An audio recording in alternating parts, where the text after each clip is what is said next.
ભરૂચ સંસદીય મતક્ષેત્રની આગવી ઓળખ છે। એક ઓળખ આદિવાસી અસ્મિતાની તો બીજી ઓળખ ઔદ્યોગિક રીતે વિકસતા વિસ્તારની। ભરૂચ સંસદીય મતક્ષેત્રમાં ટેડિયાપાડા, જંબુસર, વાગરા અને આબોદ આદિવાસી બહુમૂલક વિસ્તાર છે, તો અંકલેશ્વર, ભરૂચ અને ઝઘડિયા તાલુકા ઔદ્યોગિક વિકાસનો ચહેરો બન્યા છે।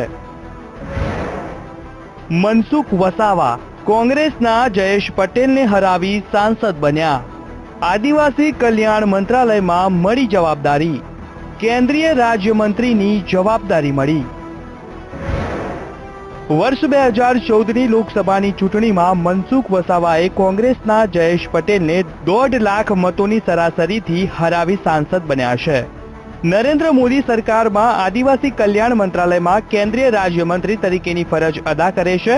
આ સંસદીય મતક્ષેત્રમાં કોંગ્રેસી અગ્રણી અહેમદ પટેલનું પણ ભારે વર્ચસ્વ રહેલું છે। કેન્દ્રમાં રાજ્યમંત્રી તરીકે ફરજ અદા કરતા મનસુખ વસાવાની કામગીરી માટે સ્થાનિકો શું કહે છે? ક્યાં રહેવાનું?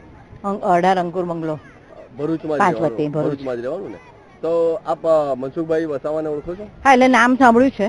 ઓકે, જોયા છે ખરા? જોયા નથી। આપણા વિસ્તારમાં ક્યારેક જોયા છે? ના। સતત 3 વર્ષ સુધીની વિવિધ ગ્રાન્ટ લીધી છે, જેમાં પેવર્સનું ડેવલપમેન્ટ હોય, પેવર્સના ખાવાના હોય। અહીંયા સિનિયર સિટીઝન્સ માટેનો એક સુંદર એસી હોલ બનાવવાનું પણ આયોજન હતું અને એમાં પણ સાંસદશ્રીની ગ્રાન્ટમાંથી અમને હેલ્પ મળી છે। એટલું અંકલેશ્વર વિસ્તારને ઔદ્યોગિક પ્રદૂષણથી મુક્તિ ક્યારે? દરિયા કિનારે આગળ વધતો ખાર અંકુશમાં ક્યારે? ભરૂચ અંકલેશ્વર પુલ ટ્રાફિક સમસ્યા જેવા પડતર પ્રશ્નોનો ઉકેલ ક્યારે?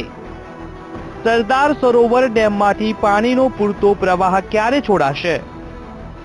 ઝઘડિયા વિસ્તારમાં લિગ્નાઇટના ખનન ક્યારે અટકશે? ડેડિયાપાડાનો યોગ્ય વિકાસ ક્યારે કરશો? આદિવાસી વિસ્તારમાં પાણીના પ્રશ્નો ઉકેલાશે? અંતરિયાળ વિસ્તારમાં પાયાની સુવિધા મળશે?